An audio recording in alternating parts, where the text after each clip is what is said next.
Assalamualaikum warahmatullahi wabarakatuh. Selamat pagi Waalaikumsalam. semuanya dan selamat bertemu kembali dalam perkuliahan metabolisme.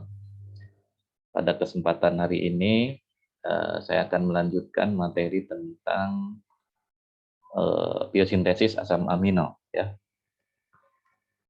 Kalau minggu yang lalu kita sudah bahas tentang jalur metabolisme ya atau degradasi asam amino.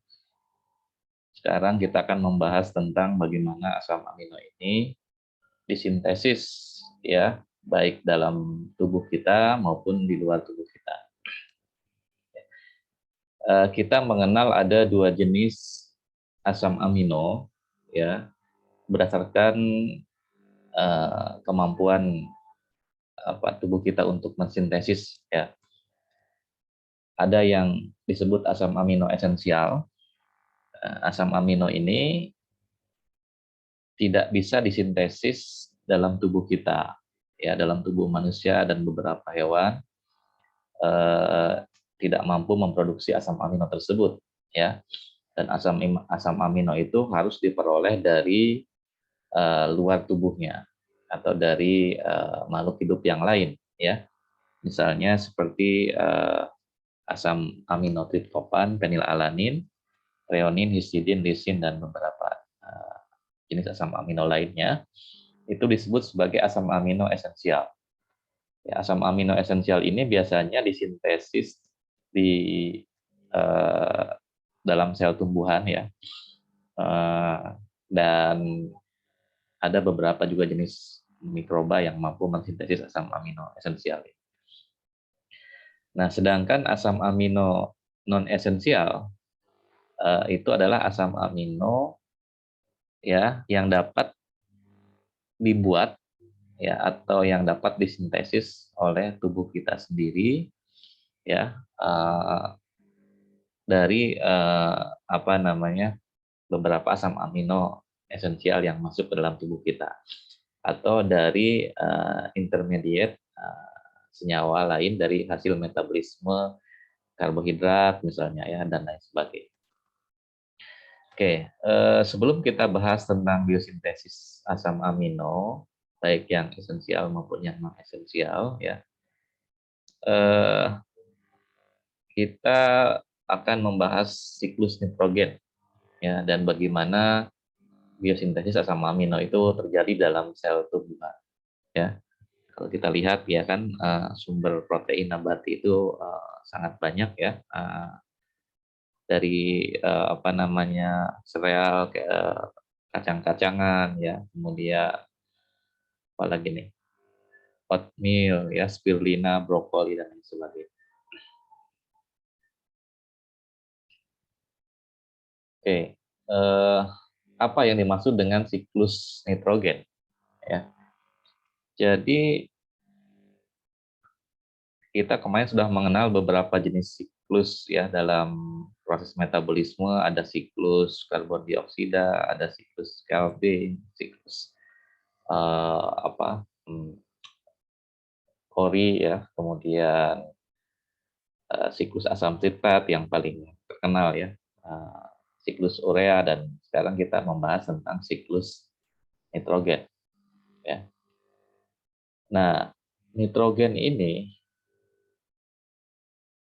umumnya kan terdapat di atmosfer itu dalam bentuk gas ya, N2. Ya, nitrogen itu biasanya terdapat di atmosfer sebagai gas nitrogen atau gas N2. Nah, nitrogen ini pertama dia harus difiksasi oleh beberapa jenis bakteri yang terdapat di dalam tanah. Karena tumbuhan tidak bisa langsung menangkap nitrogen di atmosfer ya. Melainkan dia bisa memetabolisme nitrogen itu dalam bentuk amonia. Nah, oleh karena itu maka nitrogen ini harus dikonversi dulu menjadi NH3 atau amonia oleh beberapa jenis bakteri. Sini ada Klebsiella, Azotobacter, Rhizobium, dan lain sebagainya. Biasanya bakteri terdapat dalam permukaan akar tanaman atau bintil tanaman, ya, bintil akar tanaman. Nah, dia fungsinya apa? Dia menyerap nitrogen yang ada di atmosfer untuk dikonversi menjadi NH3 atau NH4+, ya, amonia. Lalu nanti amonia ini bisa mengalami yang disebut sebagai nitrifikasi, ya, atau pengubahan amonia menjadi nitrit, ya. Nah, di sini ada bakteri dalam tanah, contohnya Nitrosomonas, dia mampu mengkonversi NH4+ menjadi NO2. Lalu NO2 ini bisa nanti mengalami lagi nitrifikasi menjadi nitrat, ya, oleh nitrobakter, ya. Ini juga terjadi dalam tanah, ya. Kemudian nanti setelah itu baru nitrat itu nanti bisa direduksi lagi secara anaerobik, ya, oleh bakteri yang ada dalam tanaman, ya, sehingga menjadi amonia lagi, atau dia denitrifikasi menjadi N2 sehingga dia akan kembali lagi ke atmosfer, ya, oleh beberapa jenis bakteri juga, ya, ini. Jadi intinya siklus nitrogen ini sebetulnya terjadi di dalam tanah oleh beberapa jenis bakteri yang mampu mengkonversi N2 ini menjadi NH4 atau menjadi amonia, ya. Kemudian nanti amonia ini bisa didenitrifikasi menjadi nitrit, nitrat, dan bisa lagi kembali menjadi amonia, ya. Nah, kemudian amonia ini nanti akan diserap oleh tanaman, ya, disintesis oleh tanaman dan mikroorganisme sehingga dikonversi menjadi asam amin. Ya. Nah, asam amino ini akan digunakan untuk mensintesis protein dan lain sebagainya, ya. Termasuk nanti oleh manusia asam amino ini dikonversi lagi atau didegradasi lagi, ya, menjadi amonia lagi. Kalau manusia kan mendegradasi asam amino menjadi urea, nanti urea dikonversi oleh mikroorganisme menjadi amonia, ya. Amonia nanti kembali lagi ke atmosfer melalui bantuan bakteri. Nah, inilah yang disebut sebagai siklus nitrogen, ya. Jadi manusia hidup di dunia ini tidak bisa terlepas dari peranan makhluk hidup yang sangat kecil, yaitu bakteri. Kenapa? Karena kalau tidak ada bakteri, kita tidak bisa menghasilkan asam amino. Ya, kita tidak bisa memperoleh asam amino. Tumbuhan pun juga sama, tidak mampu mengkonversi amonia menjadi asam amino.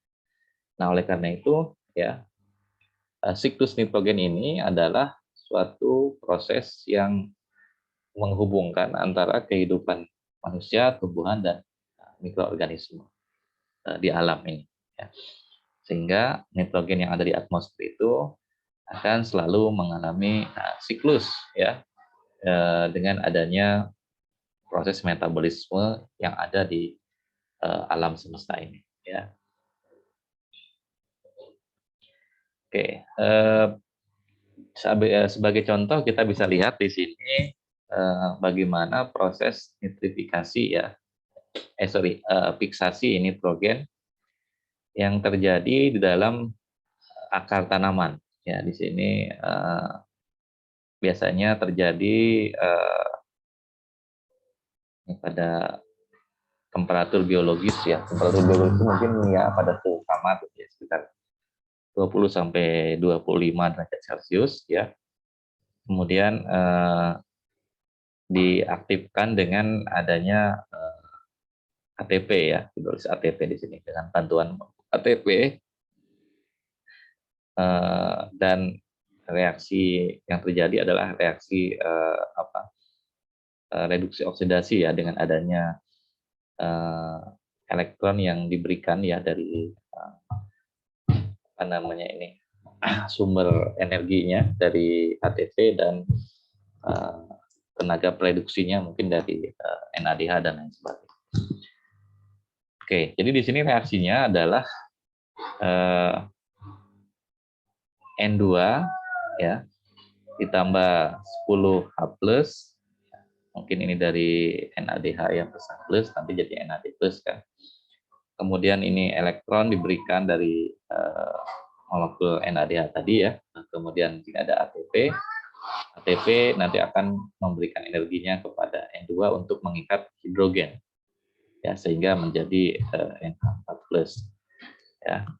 Dan hasil akhirnya adalah gas amonia plus gas hidrogen, ya. Dan ini terjadi di dalam permukaan akar tanaman, ya, oleh bakteri apa namanya tadi seperti Klebsiella, Azotobacter, dan Rhizobium, ya. Itu beberapa jenis bakteri yang punya kemampuan untuk mereduksi nitrogen sehingga menjadi NH4 plus, ya. Oke.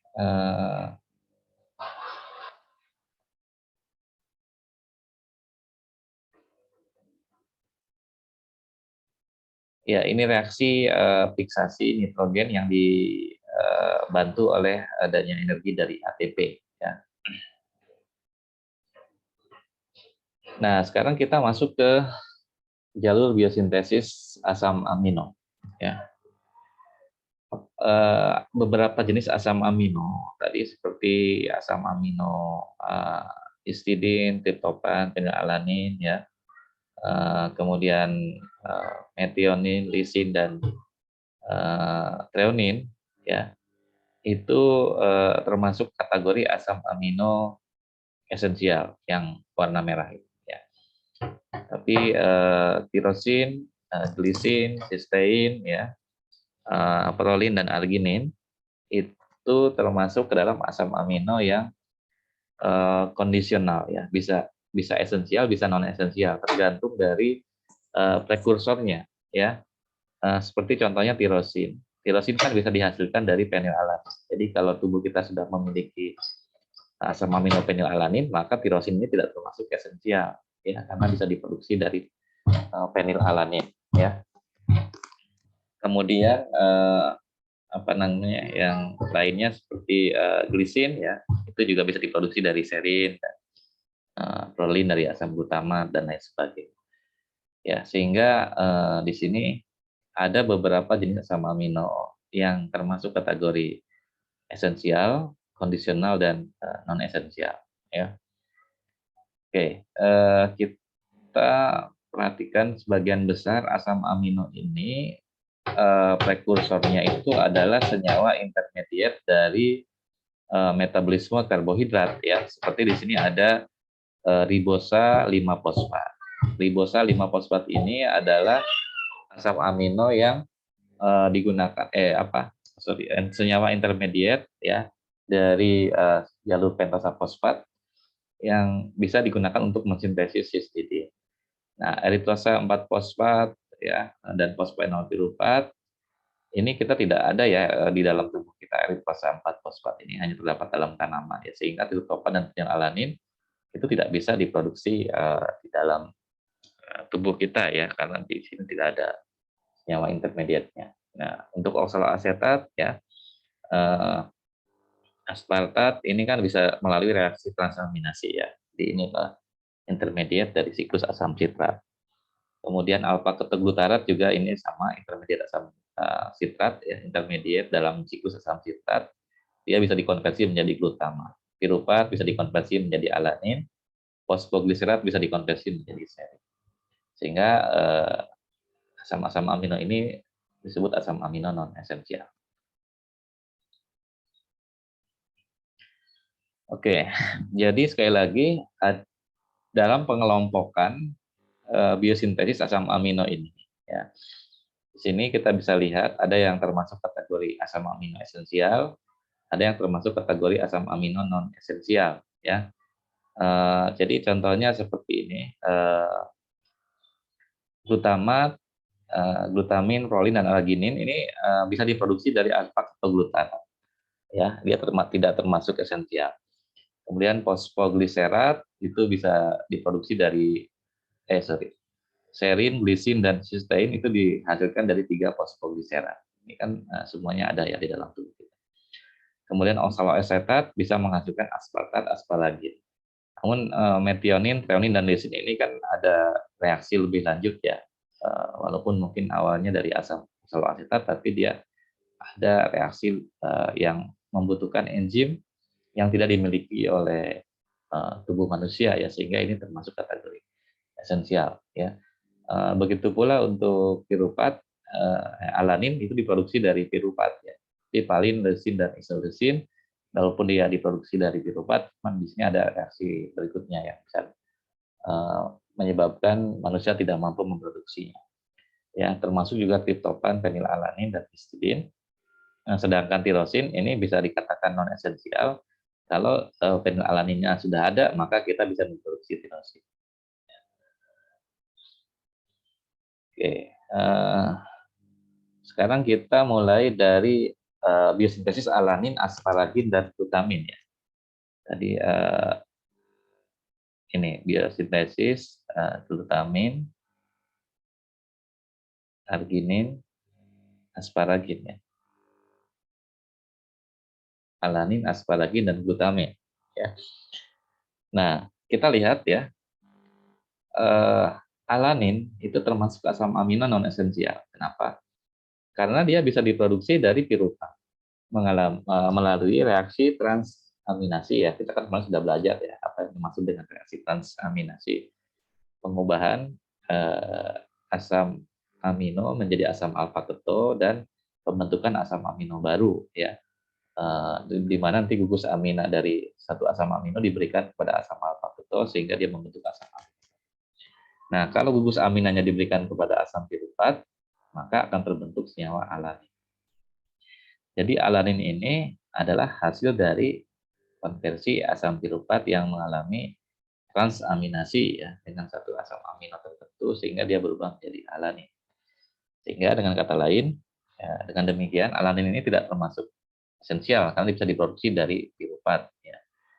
Kemudian asparagin, ya asparagin ini juga bisa diproduksi dari oksaloasetat, ya oksaloasetat yang mengalami transaminasi, ya aminotransferase ini berarti dia mengalami reaksi transaminasi sehingga membentuk aspartat, ya. Jadi gugus karbonilnya berubah menjadi gugus amina, jadi aspartat. Nah, aspartat berarti kan non esensial ya, karena dia diproduksi dari oksaloasetat. Kemudian aspartat dengan glutamin itu bisa menghasilkan asparagin. Ya, di sini reaksinya dibantu dengan asparagin sintetase. Nah, enzim ini juga terdapat pada manusia ya, sehingga asparagin itu termasuk kategori asam amino yang non esensial ya. Karena bisa diproduksi dari asam aspartat ya, dengan bantuan glutamin, ATP, dan asparagin. Enzimnya adalah asparagin sintetase ya. Kemudian yang ketiga adalah glutamin. Ya. Glutamin juga sama, dia termasuk asam amino yang non esensial ya, karena dia bisa diproduksi dari asam alfa ketoglutarat. Ya, asam alfa ketoglutarat ini kan terdapat dalam siklus asam sitrat ya. Dia mengalami transaminasi sehingga menjadi asam glutamat. Asam glutamat nanti mengalami reaksi apa?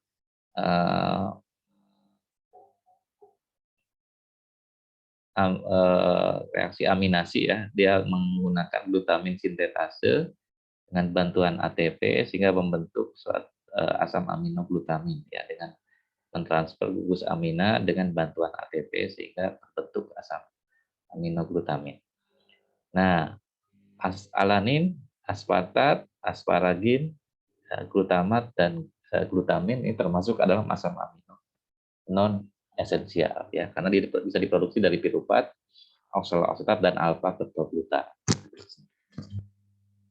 Kemudian yang kedua ya, biosintesis asam amino serin dan glisin ya. Nah, serin dan glisin itu bisa diproduksi dari fosfogliserat ya, dari fosfogliserat. Di mana fosfogliserat ini nanti akan mengalami proses dehidrogenasi ya, fosfogliserat dehidrogenase enzimnya ini mengalami reaksi oksidasi reduksi ya, dia sendiri akan mengalami oksidasi menjadi 3 fosfogliserat, 3 fosfohidroksipiruvat ya, dengan bantuan NAD+, di sini akan tereduksi menjadi NADH.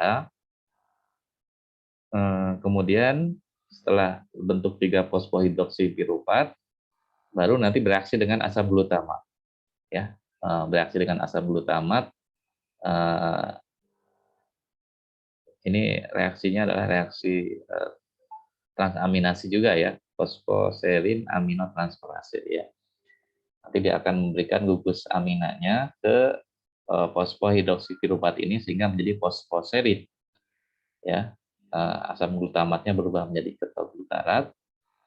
Kemudian fosfoserin ini akan berubah menjadi serin dengan melepaskan gugus fosfat ya, dengan bantuan enzim fosfoserin fosfatase. Ya, jadi fosfoserin berubah menjadi serin dengan melepaskan gugus fosfat dengan bantuan fosfoserin fosfatase dan molekul air ya, nanti dia akan menghidrolisis gugus fosfatnya. Lalu serin bisa diubah menjadi glisin ya dengan bantuan asam folat ya. Kemudian di sini ada piridoksal fosfat ya, dia mengalami proses apa namanya ini perpindahan gugus amina ya, serin hidroksietil transferase. Ya, jadi dia mentransfer gugus apa namanya ini hidrogennya ya, di sini hidrogen dari asam folat ya, diubah ya, dengan melepaskan molekul air. Jadi di sini akan lepas H2O ya dari CH2OH ini. Nah, ini ada molekul CH2OH, dia akan melepaskan molekul air sehingga berubah menjadi glisin ya dengan bantuan asam folat ini. Dan asam folatnya akan berubah menjadi NN-metilen tetrahidrofolat ya, hidrofolat. Jadi gugus metilennya apa namanya memediasi terjadinya pemindahan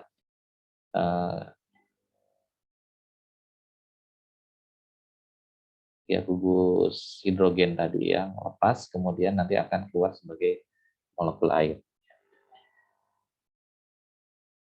Jadi untuk biosintesis serin dan lisin ini juga termasuk ke dalam kelas asam amino yang non esensial karena dia bisa diproduksi dari fosfogliserat ya. 3 fosfogliserat kan masih ingat ini adalah senyawa intermediate dalam jalur glikolisis ya.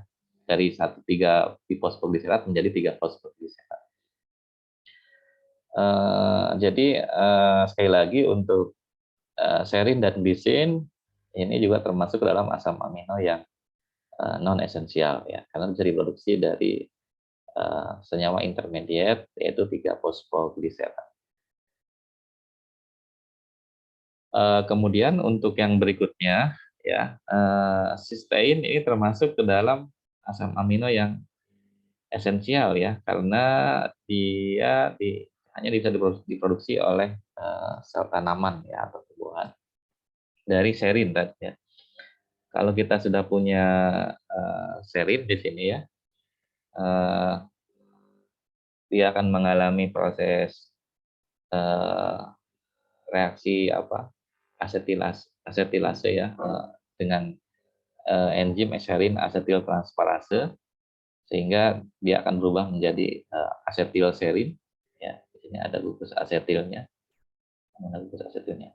Ya ini ya, CH2CO SCOA-nya dia berubah jadi asetil ya di sini CH2CO. Ya, ini senyawa serinnya. Kemudian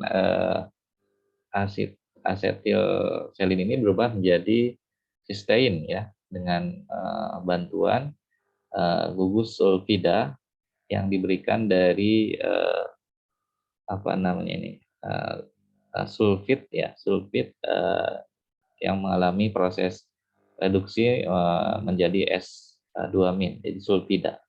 Ya, sulfid reduktase ini hanya bisa diproduksi oleh bakteri ya, atau mungkin beberapa jenis tumbuhan ya yang bisa mengkonversi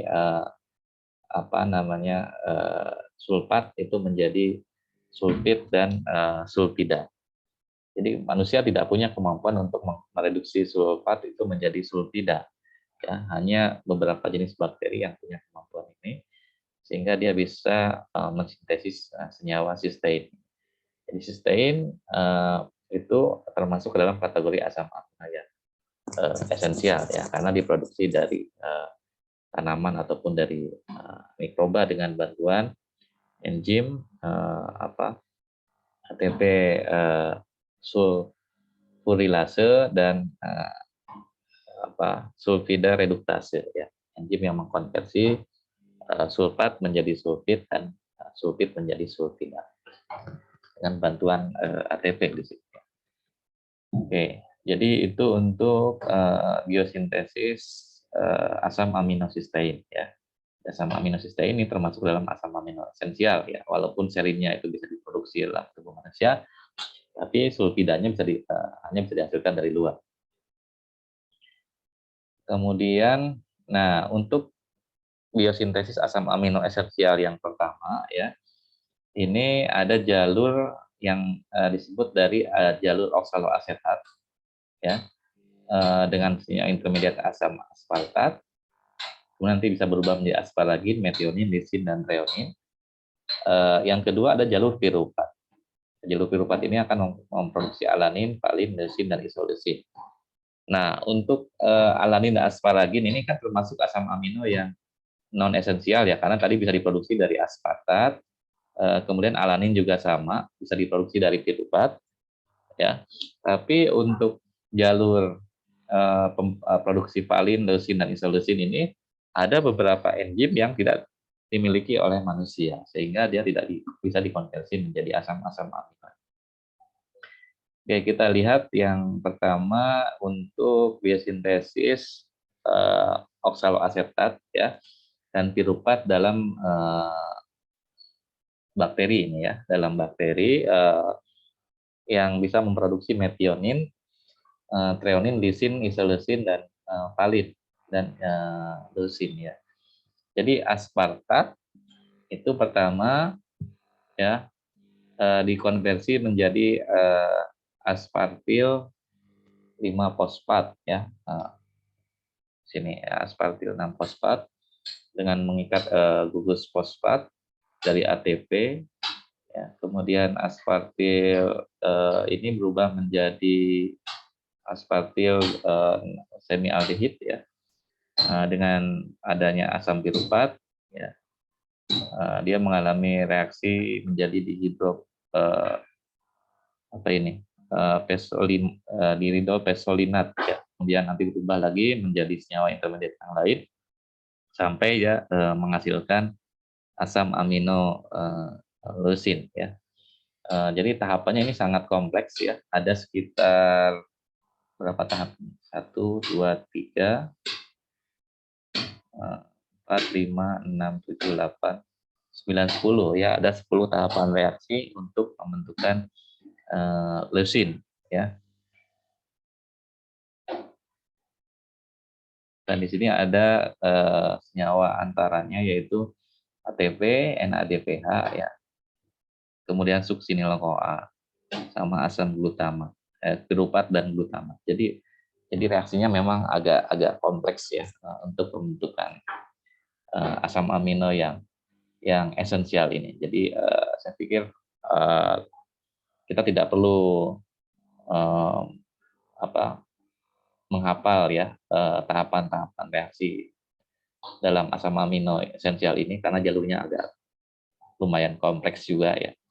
Jadi cukup Anda paham dari mana saja sumber asam amino itu berasal misalnya ya. Tadi kan ada yang jalur piruvat, ada yang jalur aspartat ya.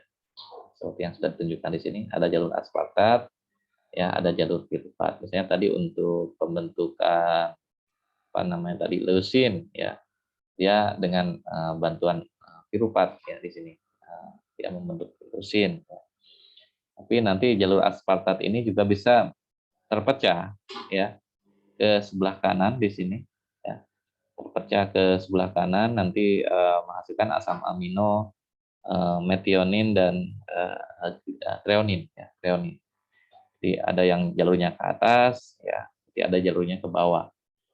Ini biosintesis asam amino esensial yang terjadi pada beberapa jenis tanaman dan bakteri ya, yang punya kemampuan memproduksi enzim-enzim yang dibutuhkan dalam tahapan reaksi tersebut, ya, sehingga terbentuk asam-asam amino esensial ya yang seperti terlihat di dalam gambar ini.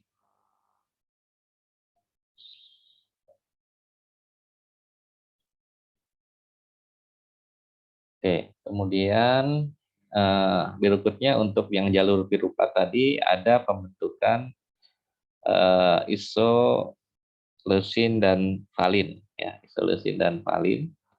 Ini juga terjadi ya melalui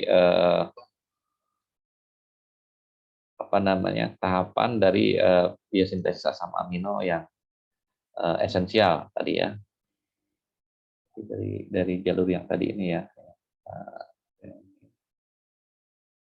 Jadi ketobutirat ya, piruvat tambah TPP jadi asetil TPP berubah menjadi hidroksibutirat ya, AN asetil beta hidroksibutirat.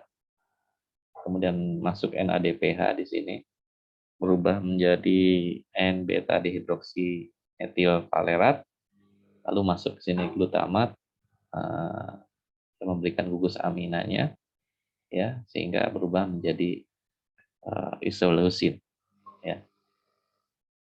Nah, ini enzim-enzim yang terlibat dalam jalur biosintesis yang tadi dari tahapan pertama ya, tahapan 1 ini sampai tahapan 22 enzim yang terlibat di dalam ya, untuk menghasilkan asam amino tadi apa? Leusin, metionin, treonin, kemudian isoleusin, valin dan leusin ya. Jadi ada 22 enzim atau tahapan reaksi yang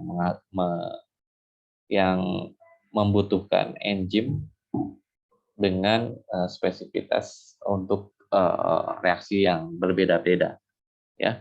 Dan ini terjadi hanya pada sel tumbuhan ataupun bakteri, yang beberapa jenis bakteri yang punya kemampuan mengkonversi asam amino ini melalui jalur piruvat dan aspartat tadi ya. Ini aspartat ya, kemudian ya ada piruvat ya. Yang jalur piruvat ini nanti bisa terkonversi menjadi beberapa asam amino yang berbeda juga di sini ya. Oke. Nah, jadi sekali lagi di sini untuk asam amino esensial tadi ya, ada 2 prekursor utama yang menjadi pembentuk asam amino esensial tadi, yaitu aspartat dan piruvat ya. Untuk aspartat tadi kan bisa menghasilkan metionin, lisin dan treonin. Metionin, treonin, lisin ya. Kemudian untuk piruvat bisa menghasilkan valin ya, ini valin, isoleusin dan leusin ya tadi ya. Valin, isoleusin dan leusin itu dari jalur piruvat ya. Oke. Nah, itu gambaran tentang metabolisme biosintesis asam amino esensial pada bagian yang pertama ya, melalui jalur piruvat dan aspartat ya. Oke, kemudian yang kedua jalur korisimat ya. Jalur korisimat ini adalah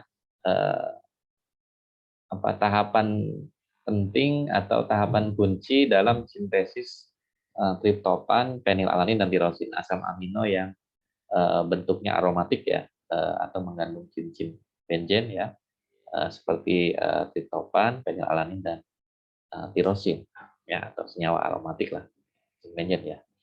Karena ada juga yang bentuknya dia tidak berbentuk cincin benzen. Contohnya di sini adalah fenilalanin, tirosin, dan triptofan. Bagaimana ketiga asam amino ini dibentuk? Ya, itu dihasilkan dari fosfoenol piruvat dan eritrosa 4-fosfat. Fosfoenol piruvat memang manusia punya, ya. Jadi kan dalam jalur glikolisis ada ya. Tapi eritrosa 4-fosfat kita tidak ada, tidak punya ya.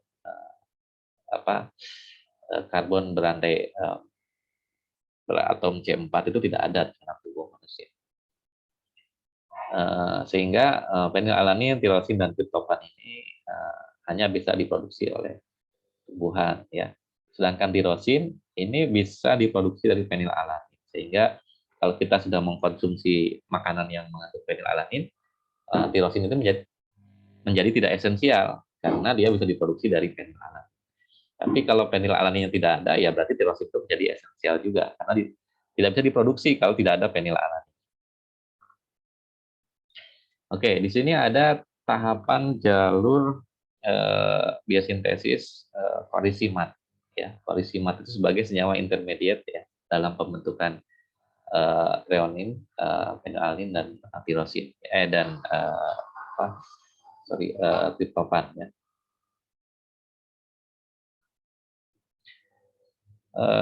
Jadi reaksinya pertama fosfoenol piruvat bereaksi dengan eritrosa 4-fosfat ini ya.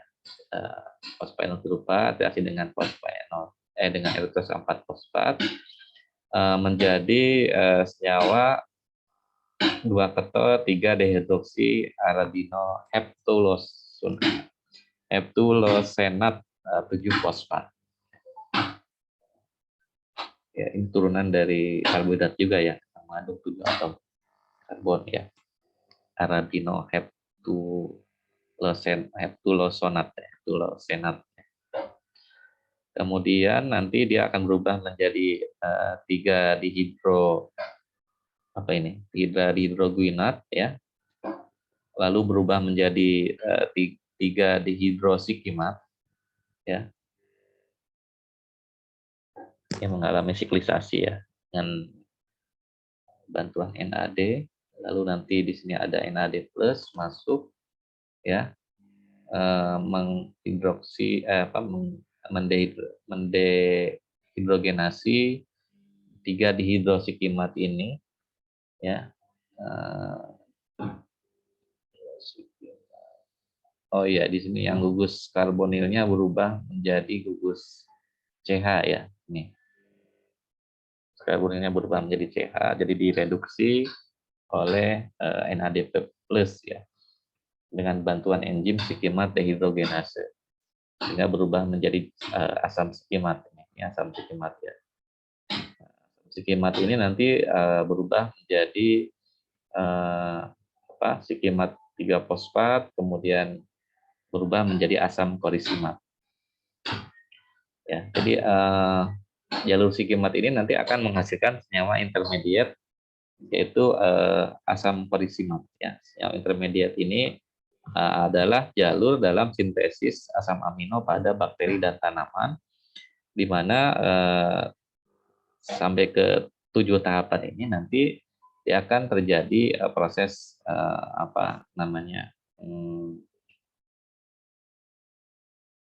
percabangan ya dari sikimat. Nah, nanti akan mengalami percabangan di sini ya. Jadi nanti korisimat akan berubah menjadi prepenat.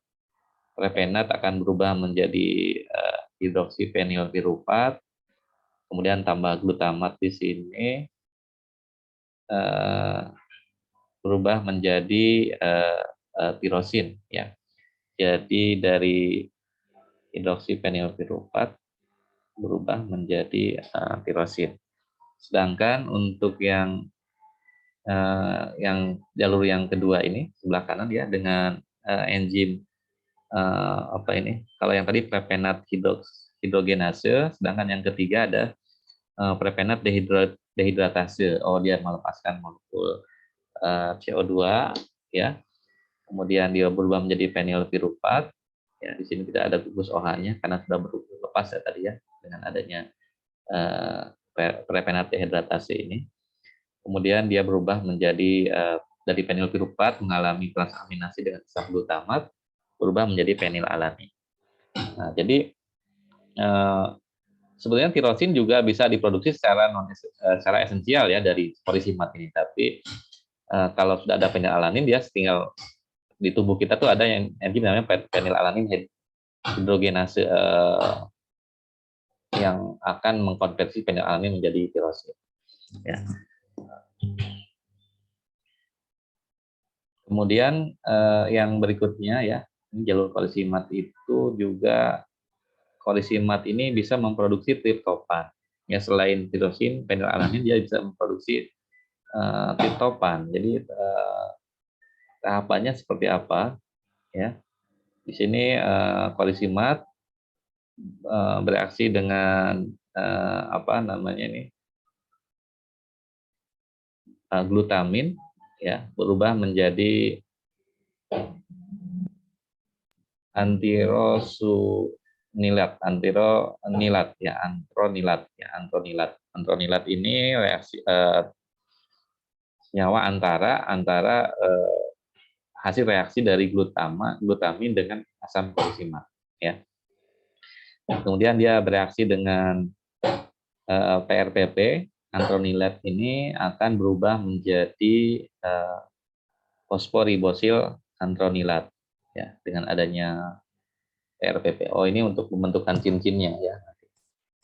Kemudian nanti setelah itu membentuk cincin indol ya dengan apa namanya ini, tahapan yang keempat ya, sehingga membentuk indol trigliserol fosfat. Nanti dia melepaskan gliseraldehyde 3 fosfat lalu berubah menjadi triptopan. Jadi ada 5 tahapan reaksi ya, tambahan dalam reaksi pembentukan asam amino triptopan dari jalur kolisimat. Berarti sekali lagi kolisimat itu bisa menghasilkan apa tadi fenilalanin, tirosin dan triptopan. Ya. Jadi tirosin itu bisa esensial, bisa non esensial. Kalau misalnya kita bisa katakan kita sudah memiliki fenilalanin, bisa memproduksi tirosin secara non esensial. Tapi ini juga bisa diproduksi langsung dari apa namanya jalur kolisimat tadi ya. Dia membentuk fenilalanin, tirosin dan triptopan. Ya, jadi itu apa namanya tahapan reaksi untuk pembentukan asam amino yang aromatik ya, yaitu tirosin, fenilalanin dan triptopan. Masih ada satu lagi ya, untuk asam amino yang lebih kompleks yaitu jalur pembentukan histidin. Ya, histidin ini termasuk asam amino yang esensial juga karena dia pembentukannya juga hanya bisa terjadi di dalam tumbuhan dan beberapa jenis bakteri. Lagi-lagi di sini kenapa dia hanya bisa diproduksi di tumbuhan karena jalur reaksinya ini hanya bisa dimediasi atau bisa dikatalisis oleh enzim-enzim yang hanya terdapat pada tanaman ya. PRPP ada dalam tubuh kita, fosforibosil pirofosfat itu kan untuk pembentukan nukleotida ya. ATP juga ada ya. Di tahapan pertama mungkin kita bisa memproduksi ya, fosforibosil ATP. Tapi berikutnya ya ke tahapan yang 2, 3, 4 ya, terutama nih 3, 4, 5 ini tidak bisa dilakukan dalam tubuh manusia ya. Jadi di sini kita hanya bisa memproduksi sampai ke tahapan fosforibosil AMP paling itu masih bisa ya. Tapi untuk berikutnya ke sini pembentukan cincin imidazol ya, kemudian nanti di sini ada enzim-enzimnya ya, fosforibosil AMP, siklohidratase, kemudian fosforibosil perminino 5 aminodisol karboksiamid ya, isomerase itu hanya terdapat pada sel tumbuhan. Jadi enzim-enzim yang terlibat dalam reaksi pembentukan asam amino histidin ini spesifik hanya terdapat pada tumbuhan ya. Jadi di sini ada berapa tahapan ya? 1, 2, 3, 4, 5, 6, 7, 8, 9. Ya, 9 tahapan yang terjadi dari PRPP berubah menjadi histidin. Ya, dengan pembentukan cincin imidazol ya, imidazol esensial 3 fosfatnya ini. Jadi yang khas ini adalah asam amino histidin ini kan punya cincin imidazol, itu yang tidak dimiliki oleh apa asam amino yang non esensial ya, karena pembentukan cincin imidazol ini membutuhkan tahapan reaksi yang kompleks.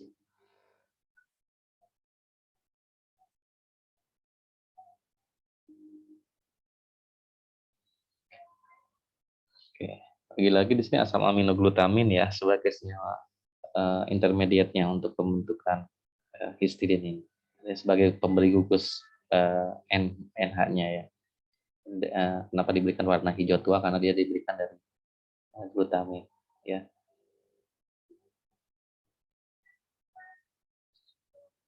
Oke, jadi itu beberapa contoh tahapan reaksi yang terjadi dalam jalur biosintesis asam amino esensial ya. Nah, kemudian di sini kita sekarang membahas tentang bagaimana biosintesis asam amino ini dihambat ya. Jadi pertama dalam pembentukan glutamin ya. Ini untuk jalur biosintesis glutamin kan banyak kali ya dibutuhkan dalam pembentukan reaksi asam amino yang lain ya. Nah, proses pembentukan glutamin ini terjadi melalui bantuan glutamin sintetase ya. Glutamin sintetase ini bisa dihambat oleh beberapa jenis penghambatan apa yang disebut sebagai feedback inhibition ya. Jadi penghambatan umpan balik ya. Jadi ini misalnya histidin, glutamin 6 fosfat ya. Kemudian triptofan, lalu ini apa lagi? Karbamyl fosfat ya. Itu termasuk inhibitor dari glutamin sintetase ya. Jadi intinya asam amino biosintesis asam amino ini dihambat oleh produknya sendiri, yaitu tadi misalnya ada glisin, alanin, triptofan, histidin, karbamyl fosfat ya. Glusamin 6 fosfat, CTP dan AR. Kenapa jalur ini dihambat oleh asam amino itu sendiri ya? Karena mungkin ya kalau kebutuhan asam amino dalam tubuh kita ini sudah tercukupi, maka jalur sintesis ini nanti akan dengan sendirinya akan diatur sedemikian rupa ya untuk supaya ada keseimbangan antara jalur degradasi dengan jalur biosintesis. Jadi tubuh kita ini akan beradaptasi ya, kapan waktunya kita membutuhkan asam amino, kapan waktunya kita harus mendegradasi ya, sehingga proses itu bisa berlangsung secara efisien ya, tanpa adanya penumpukan asam amino di dalam tubuh kita. Oke, ini yang tadi sudah saya jelaskan. Oh, yang untuk tugas kemarin ya, cari satu artikel tentang kelainan metabolisme asam amino. Nah, ini hari ini nanti kita akan presentasikan ya tentang kasus kelainan metabolisme asam amino yang berkaitan dengan penyakit fenilketonurea ya, PKU. Ya.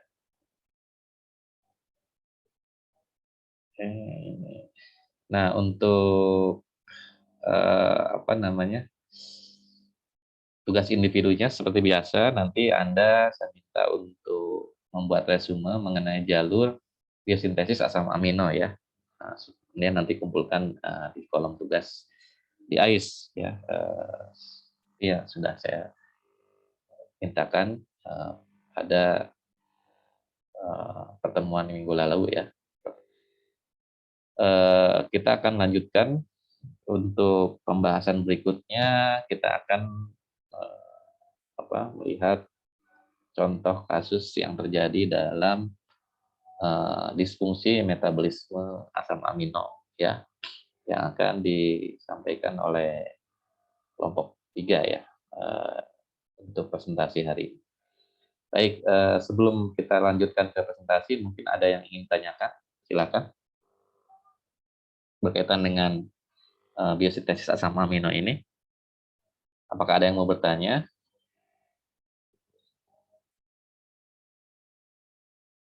Halo, apakah ada yang mau bertanya?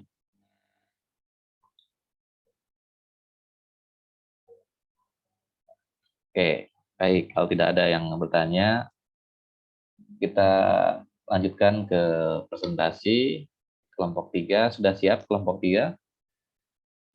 Sudah, Pak. Oke. Pak, Ya. Gimana? saya izin share screen, apa? Oke, silakan.